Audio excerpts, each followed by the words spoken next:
Halo teman-temanku semuanya, dimanapun Anda berada, bertemu lagi dengan saya Rina Solihin dalam channel Rina Menjawab. Teman-teman, hari ini saya terpanggil untuk membuat sebuah video untuk teman-teman semua, dimana saya banyak ditanya teman-teman, ya, bagaimana saya bisa menjelaskan berita yang cukup viral ya teman-teman, yaitu bahwa bangsa Israel adalah umat pilihan Allah. Nah, jadi mungkin teman-teman yang non-Kristen cukup bertanya-tanya dengan pernyataan ini teman-teman, karena memang di dalam kitab mereka itu tidak pernah tertulis bahwa bangsa Israel itu adalah umat pilihan Allah, umat kesayangan Allah. Nah, jadi saya punya tanggung jawab ya untuk menjelaskan hal ini kepada teman-teman semuanya, ya, terutama kepada teman-teman yang Muslim, ya, yang sangat asing dengan narasi ini bahwa bangsa Israel itu adalah umat pilihan Allah dan umat kesayangan Allah. Bagaimana ceritanya? Untuk itu, jangan beranjak dari tempat Anda, saksikan video ini sampai selesai. Tapi teman-teman, jangan lupa untuk subscribe, ya, subscribe, like, dan share video ini. Karena ini adalah bentuk dukungan dari teman-teman semuanya agar channel penginjilan ini bisa berkembang, ya, sehingga kebenaran bisa didengarkan oleh semua orang dan mereka mengenal Allah yang benar, mereka bertobat dan diselamatkan. Tanpa dukungan dari teman-teman semua, maka channel penginjilan Rina Solihin tidak akan bisa berkembang dengan baik, ya. Oke teman-teman, saya sebenarnya sangat sungkan ya untuk meminta Anda supaya mensubscribe ya setiap video saya, berikan subscribe-nya, like dan komen. Sungkan saya teman-teman, karena saya kira itu sudah harus tergerak dari hati teman-teman sendiri. Jika memang teman-teman ingin mengambil bagian, ya, mengambil bagian atau berperan aktif dalam menyebarluaskan Injil ke seluruh dunia ini, teman-teman, ya. Jadi saya melihat kenapa lambat sekali pertumbuhan subscribernya, teman-teman. Apakah teman-teman lupa, ya, tidak sempat atau seperti apa begitu ya? Tapi saya mengingatkan kembali, yuk dukung channel penginjilan ini, teman-teman. Karena ini channel ini akan bisa berkembang, ya, tidak akan bisa berkembang tanpa dukungan dari teman-teman semua. Oke teman-teman, dan terima kasih untuk bagi Anda yang selalu setia mendukung channel Rina Solihin. Dan saya percaya Tuhan tidak mau berhutang. Tuhan sangat menghargai ya setiap usaha yang berdampak kepada penyebar luasan Injil. Saudara-saudaraku, teman-temanku yang terkasih di dalam Tuhan, saya ingin mengatakan bahwa jika kita ingin mengenal Allah yang benar, maka pandanglah kepada sejarah bangsa Israel. Tidak ada cara lain. Tidak ada teman-teman, ya. Karena Allah menyatakan dirinya itu kepada bangsa Israel, ya, melalui bangsa Israel menyatakan, ya, Allah menyatakan siapa dirinya. Kemudian melalui bangsa Israel Allah menyatakan betapa besar kasih anugerahnya. Melalui bangsa Israel juga Allah menyatakan betapa murkanya dia, betapa marahnya dia ketika manusia ini tidak mendengarkan segala perintah-perintahnya, ya. Betapa murkanya Allah ketika manusia-manusia ini meninggalkan Sang Penciptanya. Betapa murkanya Allah ketika manusia ini tidak setia. Kemudian teman-teman, kepada bangsa Israel juga Allah menyatakan kuasa-kuasanya. Saudara-saudaraku yang terkasih di dalam Tuhan, kita tahu bagaimana kuasa-kuasa Allah dinyatakan untuk membebaskan umat kesayangannya ini, teman-teman, dari penjajahan, dari perbudakan di Mesir.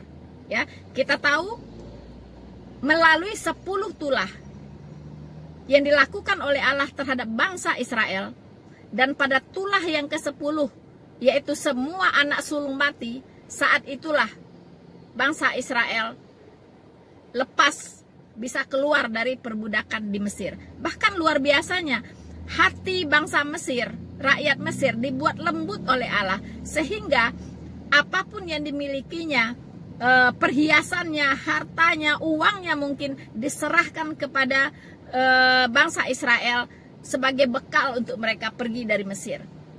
Luar biasa, itu semua adalah karena kuasa Allah terhadap bangsa Israel, teman-teman. Dan kita tahu di dalam perjalanan pulang ke tanah perjanjian di bawah pimpinan Musa dan Harun, bangsa Israel pun sempat membelakangi Allah, teman-teman, meninggalkan Allah, tidak setia kepada Allah yang sudah menunjukkan kuasa-kuasanya, kasihnya, melindungi mereka dengan tiang awan di siang hari dan melindungi mereka dengan tiang api di malam hari, tapi itu tidak cukup untuk membuat mereka setia. Teman-teman, di tengah perjalanan, bangsa Israel membuat patung lembu emas. Membuat patung lembu emas untuk disembah, teman-teman. Padahal di depan matanya sendiri, dia sudah melihat betapa Allah mengasihi mereka, betapa Allah melindungi mereka, betapa kuasa-kuasa Allah dinyatakan di tengah-tengah mereka. Jadi tidak salah kalau bangsa Israel disebut sebagai bangsa yang tegar tengkuk. Tetapi teman-teman, itu tidak mengurangi kasih Allah kepada mereka. Itulah biasanya, itulah luar biasanya. Mengapa teman-teman? Karena Allah itu setia dengan janji-janjinya. Teman-teman, semua itu ya, yaitu kasihnya, murkanya, kuasa-kuasanya, otoritasnya, dan kesetiaannya dinyatakan di dalam perjalanan panjang kehidupan kerohanian bangsa Israel. Kalau kita bicara tentang bangsa Israel, teman-teman, sulit rasanya kalau kita tidak berbicara tentang perjalanan rohani bangsa Israel. Ya, sulit rasanya kalau kita tidak membicarakan fakta-fakta bangsa Israel yang tercatat di dalam Alkitab. Ya, jadi kalau ada yang menghimbau, jangan bicara dari sisi agama, cukup bicara dari sisi sejarahnya saja. Tidak bisa, tidak bisa. Seperti apapun kita berbicara tentang sejarah bangsa Israel, pasti lari-larinya lagi ke dalam Alkitab, teman-teman. Ya, pasti ujung-ujungnya larinya ke dalam Alkitab. Tidak bisa menghindar, ya. Kita tidak bisa menghindar dari kita tidak bisa menghindar dari fakta-fakta ya perjalanan bangsa Israel di Alkitab. Teman-teman, khususnya dalam perjalanan kehidupan rohani bangsa Israel. Karena semua apa yang terjadi dengan bangsa Israel dulu dan hari ini bersumber dan bermuara kepada hal-hal rohani. Ya. Saya ulangi, semua yang dialami oleh bangsa Israel dahulu dan hari ini semua bersumber dan bermuara kepada hal-hal rohani. Makanya saya katakan sulit untuk kita memisahkan antara sejarah bangsa Israel dengan Alkitab. Tidak bisa. Ya, itu sejalan, teman-teman. Teman-teman boleh lihat, ya. Ketika orang berusaha berbicara fokus kepada sejarah bangsa Israel, pasti sengaja atau tidak sengaja akan mengutip-ngutip ayat yang berbicara di Alkitab tentang bangsa Israel. Ya, jadi tidak bisa dipisahkan antara sejarah bangsa Israel dengan Alkitab. Teman-teman, sebagai seorang apologet Kristen, tentunya ketika saya membicarakan bangsa Israel, landasan atau standar yang saya pakai itu adalah Alkitab. Ya, bukan yang lain. Dalam kesempatan ini, saya akan memfokuskan untuk menjawab satu pertanyaan dari banyak teman-teman, yaitu apa maksudnya bahwa bangsa Israel itu adalah umat pilihan Allah. Bagaimana saya bisa menjelaskannya, teman-teman? Teman-temanku yang terkasih di dalam Tuhan, bukan saya yang menjelaskannya, tetapi biarlah Alkitab, firman Tuhan sendiri yang akan menjelaskannya kepada teman-teman. Ada beberapa fakta tentang Israel menurut Alkitab, tapi dalam kesempatan ini saya hanya akan berbicara satu saja, ya. Yang lainnya next video, teman-teman. Ya, yaitu fakta bahwa bangsa Israel adalah umat pilihan Allah dan umat kesayangan Allah. Ini fakta yang tidak bisa dibantah oleh siapapun. Karena yang mengatakan ini adalah sumbernya sendiri, yaitu Allah sendiri, teman-teman. Ya, kita akan melihat mengapa bangsa Israel dipilih oleh Allah. Ya, apa tujuannya? Apa program Allah untuk bangsa Israel? Apa misi Allah untuk bangsa Israel, teman-teman? Saya akan membacakan Ulangan 7. Benarkah bangsa Israel ini adalah umat pilihan Allah dan umat kesayangan Allah? Baiklah, teman-teman, saya akan membacakan Ulangan 7 ayat 6 sampai 9. Benarkah bangsa Israel ini adalah umat pilihan Allah dan umat kesayangan Allah?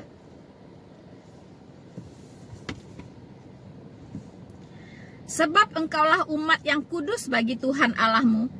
Engkaulah yang dipilih oleh Tuhan Allahmu dari segala bangsa di atas muka bumi untuk menjadi umat kesayangannya. Jadi keputusan dari Allah sendiri, ya. Mengapa Allah memilih bangsa Israel itu adalah atas otoritas Allah sendiri, teman-teman. Ayat 7. Bukan karena lebih banyak jumlahmu dari bangsa manapun juga. Maka hati Tuhan terpikat olehmu dan memilih kamu. Bukankah kamu ini yang paling kecil dari segala bangsa? Teman-teman, di sini sudah dikatakan, bukan karena jumlahnya banyak, makanya Allah memilih bangsa Israel. Ya, bukankah kamu ini yang paling kecil dari segala bangsa? Ini fakta Alkitab, teman-teman, dan digenapi oleh bangsa Israel. Bahwa bangsa Israel adalah bagian kecil saja jika dibandingkan dengan semua bangsa yang ada di bumi ini. Di tengah-tengah bangsa yang begitu besar di bumi ini, bangsa Israel itu adalah bangsa yang paling kecil. Teman-teman, tetapi karena Tuhan mengasihi kamu dan memegang sumpahnya yang telah diikrarkannya kepada nenek moyangmu, maka Tuhan telah membawa kamu keluar dengan tangan yang kuat dan menebus engkau dari rumah perbudakan, dari tangan Fir'aun, raja Mesir. Teman-teman, jadi Allah terikat janji dengan nenek moyangnya bangsa Israel. Ya, siapa nenek moyang bangsa Israel? Yaitu Abraham, Ishak, dan Yakub. Janji apa? Yaitu janji berkat, teman-teman. Janji berkat. Janji berkat apa? Semuanya. janji berkat materi maupun janji berkat non materi, yaitu keselamatan. Teman-teman, kita lanjut ayat 9. Sebab itu haruslah kau ketahui bahwa Tuhan Allahmu dialah Allah, Allah yang setia, yang memegang perjanjian dan kasih setianya terhadap orang yang kasih kepadanya, dan berpegang pada perintahnya sampai kepada beribu-ribu keturunan.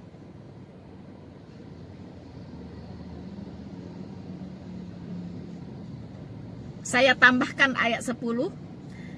Tetapi terhadap diri setiap orang dari mereka yang membenci dia, catat, tetapi terhadap diri setiap orang yang membenci dia, ia melakukan pembalasan dengan membinasakan orang itu.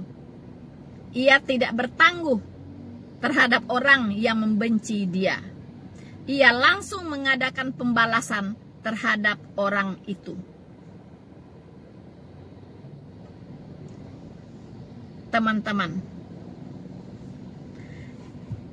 tadi saya katakan bahwa dalam perjalanan kehidupan kerohanian bangsa Israel, kasih Tuhan dinyatakan, kesetiaan Tuhan dinyatakan, tapi murka Tuhan juga dinyatakan.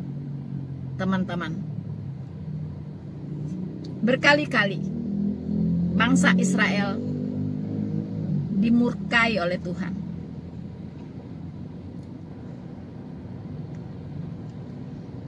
Dalam perjalanan dari Mesir menuju tanah Kanaan, karena mereka tidak setia dengan membuat anak lembu emas dan menyembahnya, Allah membuat bangsa Israel ini berputar-putar di situ saja, teman-teman, tidak tahu jalan ujung pangkalnya ya. Berputar-putar dalam perjalanan itu selama 40 tahun, nggak nyampe-nyampe, teman-teman. Tidak nyampe-nyampe 40 tahun dalam perjalanan, bayangkan. Ya, kalau ada bayi lahir udah umur 40 baru nyampe ke tanah Kanaan, teman-teman. Kalau di perjalanan itu ada orang yang berumur 50 tahun mungkin sudah mati dalam perjalanan itu, nggak nyampe-nyampe. Itulah hukuman Tuhan terhadap ketidaksetiaan bangsa Israel, teman-teman. Tetapi ketika mereka kembali kepada Allah, dan Allah pun mengasihi mereka. Karena tadi Allah itu setia terhadap janji-janjinya yang sudah diikrarkan terhadap nenek moyang bangsa Israel, yaitu Abraham, Ishak, dan Yakub. Kalau kita membaca apa yang tercatat tentang bangsa Israel di Alkitab, kita melihat satu lingkaran, teman-teman, ya, satu lingkaran perjalanan hidup kerohanian bangsa Israel. Dan saat ini ketika mereka mengalami penolakan dari banyak bangsa, ya, ketika mereka dihujat oleh banyak bangsa, itu mengulang kembali sejarah mereka, teman-teman. Ya, kita bisa lihat di Ulangan 7. Saya akan bacakan bahwa ini adalah pengulangan sejarah apa yang terjadi hari ini, teman-teman. Saya bacakan Ulangan 7, ya. Ulangan 7 ayat 1 sampai 2. Ini bagaimana bangsa Israel juga pernah dikeroyok oleh banyak bangsa, teman-teman, ya. Dimusuhi oleh bangsa-bangsa yang di sekitar dia. Begitu. Nah, saya bacakan ayat 1-nya. Apabila Tuhan Allahmu telah membawa engkau ke dalam negeri kemana engkau masuk untuk mendudukinya, dan ia telah menghalau banyak bangsa dari depanmu, yakni orang Het, orang Girgasi, orang Amori, orang Kanaan, orang Feris, orang Hewi, dan orang Yebus, 7 bangsa yang lebih banyak dan lebih kuat daripadamu. dan Tuhan Allahmu telah menyerahkan mereka kepadamu sehingga memukul mereka kalah. Teman-teman, ternyata Tuhan Allah itu memperlakukan Israel masih sama ya, seperti sebelum-sebelumnya teman-teman ya. Ketika bangsa-bangsa lain mengeroyok bangsa Israel, memusuhi bangsa Israel, yang turun tangan itu ternyata Allah sendiri ya, bukan Israel sendirian begitu. Tuhan membantu mereka melenyapkan, mengalahkan bangsa-bangsa yang menyerang Israel. Nah, karena Tuhan berkata, jadi siapa yang mengutuk Israel akan dikutuk, siapa yang memberkati Israel akan diberkati. Dan ini, janji ini betul-betul dipegang oleh Tuhan, teman-teman. Nah, saudara-saudaraku yang terkasih di dalam Tuhan, jika Allah sudah memilih Israel dan sangat mengasihi Israel, mana mungkin Allah berkata lagi, tumpas Israel, musnahkan Israel, habisi Israel. Pastikan itu tidak bersumber dari Allah yang sama, Allah yang mengasihi bangsa Israel di Alkitab. Karena saya selalu mengatakan bahwa Allah belum selesai dengan bangsa Israel. Masih ada janji Allah yang harus dipenuhi untuk bangsa Israel, yaitu janji keselamatan. Jadi tidak akan mungkin bangsa Israel bisa dihabisi, tidak akan mungkin bangsa Israel bisa dipunahkan dari muka bumi ini, teman-teman. Itu sebuah angan-angan kosong yang tidak pernah akan terwujud. Teman-teman, adapun alasan Allah untuk memilih bangsa Israel, tentunya Allah punya misi dan visi ya terhadap bangsa Israel, yaitu misi penyelamatan. Teman-teman,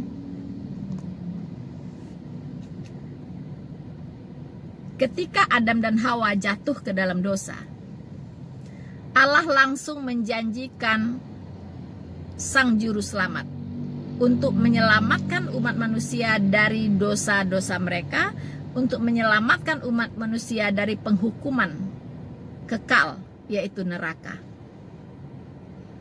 Sebelum Juru Selamat itu datang, Tuhan sudah memberikan tanda-tanda atau ciri-ciri dari Sang Juru Selamat. Itu tidak kurang dari 300 nubuatan ya tentang Juru Selamat yang akan datang itu, atau Mesias yang akan datang itu, teman-teman.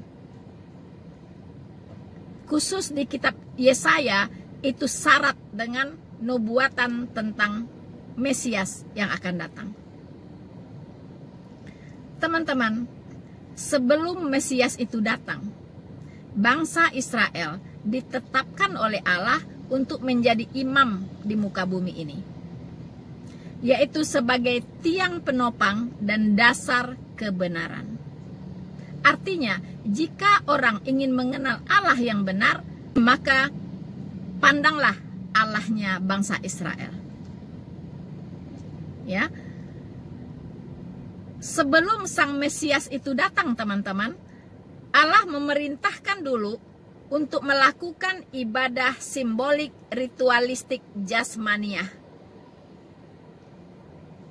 yang punya makna mengimani akan Juru Selamat yang dijanjikan tersebut, teman-teman. Ya, melakukan ibadah simbolik ya tentang Juru Selamat dan karyanya sebelum Juru Selamat itu sendiri datang, yaitu salah satunya dengan cara ibadah simbolik korban domba, teman-teman, untuk penghapusan dosa. Dengan cara melakukan ibadah korban domba sebagai ibadah penghapus dosa, bangsa Israel harus menjaga ibadah ini sampai Sang Juru Selamat itu datang. Jadi bangsa Israel diberi tanggung jawab untuk memelihara ibadah ini dari keturunan kepada keturunan berikutnya. memelihara ibadah ini secara turun-temurun sampai juru selamat yang dijanjikan itu datang. Teman-teman, sudah dinubuatkan bahwa Mesias atau juru selamat yang dijanjikan itu akan lahir dari keturunan Daud. Bangsa Israel adalah keturunan Daud.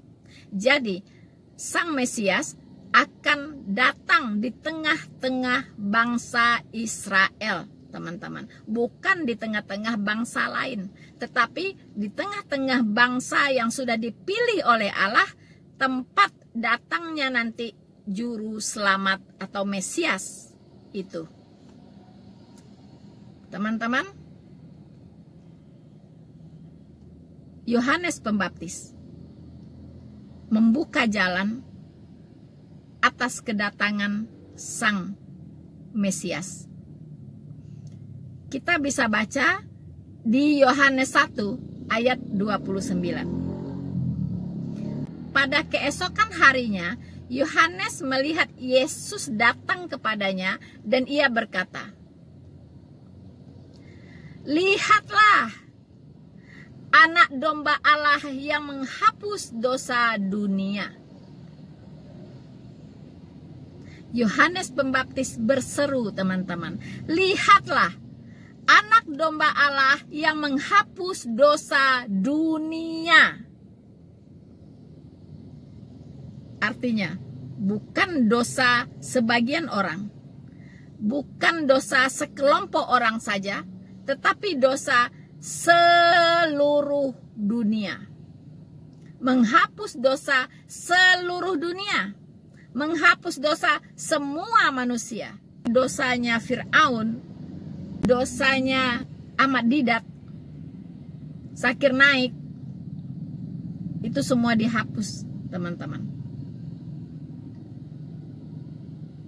Ya, Tuhan Yesus datang untuk menghapus dosa dunia. Jadi Tuhan Yesus datang bukan hanya untuk bangsa Israel, tetapi untuk seluruh dunia. Tuhan Yesus mau menyelamatkan seluruh manusia dari hukuman dosa. Terpulang kepada manusia tersebut, apakah dia mau menerima atau tidak? Teman-teman, bangsa Israel menolak Sang Mesias. Karena itulah sejarah kembali berputar.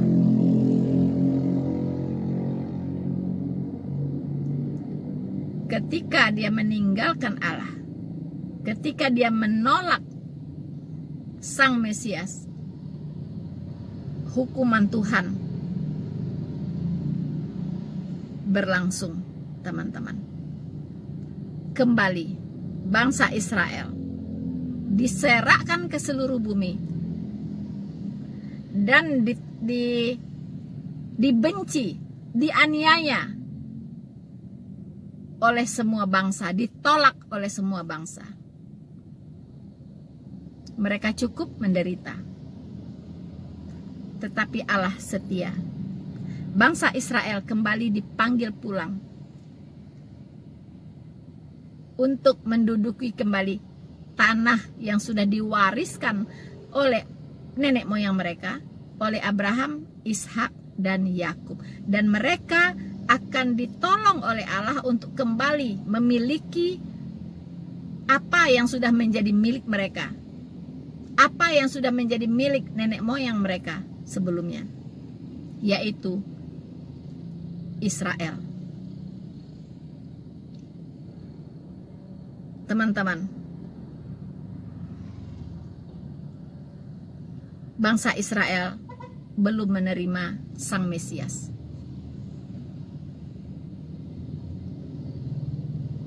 Akan tiba saatnya bangsa Israel akan dikeroyok kembali oleh banyak bangsa. Selalu berputar kembali, berputar kembali, berputar kembali. Tetapi tanpa mengurangi kasih setia Allah kepada mereka. Karena apa? Karena Allah terikat janji dengan nenek moyang mereka, yaitu janji berkat, teman-teman. Berkat rohani maupun berkat keselamatan. Jadi jangan heran bangsa Israel sangat memberkati bangsa-bangsa lain. Ya, kita dunia ini, bangsa-bangsa lain di dunia ini berhutang kepada bangsa Israel, bukan sebaliknya. Ya, apa hutangnya? Yaitu kemajuan peradaban itu dihasilkan oleh orang-orang Israel. Kemajuan teknologi, ilmu pengetahuan, sains, itu semua adalah karya-karya orang-orang Israel, teman-teman. Jangan heran, karena memang itu adalah janji berkat dari Allah untuk mereka.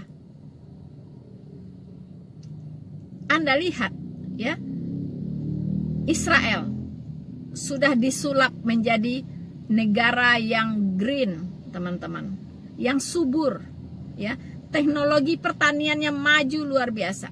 Bangsa-bangsa lain kalau mau memiliki teknologi pertanian yang canggih, belajarlah ke Israel. Begitupun dengan teknologi komunikasi, teman-teman. Begitupun dengan teknologi pertahanan, ya, persenjataan. Apalagi bangsa Israel juga menguasai perdagangan, teman-teman. Mereka ahli-ahli dagang semuanya. Sejarah sudah membuktikan di mana ada bangsa Israel, di situ ada kemajuan, teman-teman. Di situ ada pergerakan ekonomi. Itu sejarah sudah mencatat, ya, di banyak negara di mana ada bangsa Israel, di situ ada pertumbuhan ekonomi, teman-teman.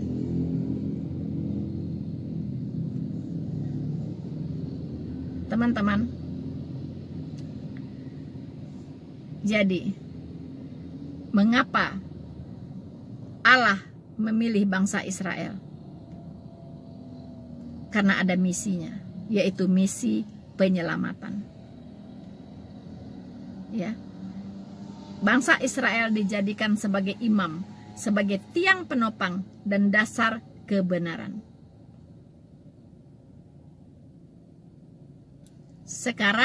Sekarang bangsa Israel belum menerima Mesias, karena dia tidak percaya bahwa Mesias akan datang seperti Kristus datang, naik keledai muda. Ya, dia membayangkan Mesias itu akan datang sebagai raja.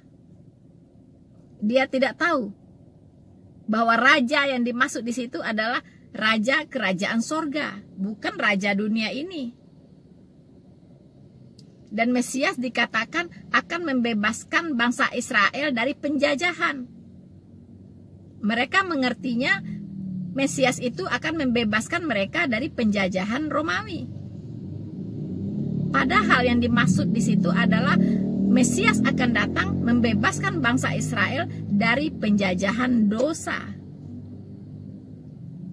Disitulah kesalahpahamannya bangsa Israel terhadap Sang Mesias. Tapi mereka percaya bahwa Mesias itu ada, teman-teman. Mereka juga beriman kepada Sang Mesias itu, ya, teman-teman. Dan mereka beriman kepada Allah Jehovah. Sama dengan orang Kristen. Tapi bedanya, kita Kristen, kita sudah menerima bahwa Yesus Kristus itulah Sang Mesias yang dijanjikan oleh Allah. Semua nubuatan tentang Mesias di kitab suci sudah digenapi secara akurat. Tinggal hanya beberapa lagi yang belum tergenapi, yaitu second coming dari Sang Mesias. Teman-teman, saya kira janganlah kita mengutuk-ngutuk Israel. Karena Tuhan itu berpegang teguh dengan apa yang dia ucapkan. Siapa yang mengutuk Israel akan dikutuk, siapa yang memberkati Israel akan diberkati. Kalau bangsa kita mau diberkati, berkati Israel. Sekian dari saya. untuk kali ini teman-teman. Dan saya berharap sekali lagi teman-teman jangan lupa untuk subscribe ya, dan dukung channel penginjilan ini teman-teman. Ya, jangan pelit-pelit hanya untuk menekan tombol subscribe dan like. Toh gratis, tidak usah bayar teman-teman ya. Tapi itu adalah bentuk kepedulian Anda terhadap Injil, terhadap penyebaran Injil. Oke, teman-temanku semuanya, sekian dulu dari saya tentang pembahasan kali ini. Dan sekali lagi saya katakan jangan lupa untuk like, subscribe, dan share video ini. Tuhan Yesus memberkati kita semua. Semakin diserang, semakin terang benderang. Maranatha.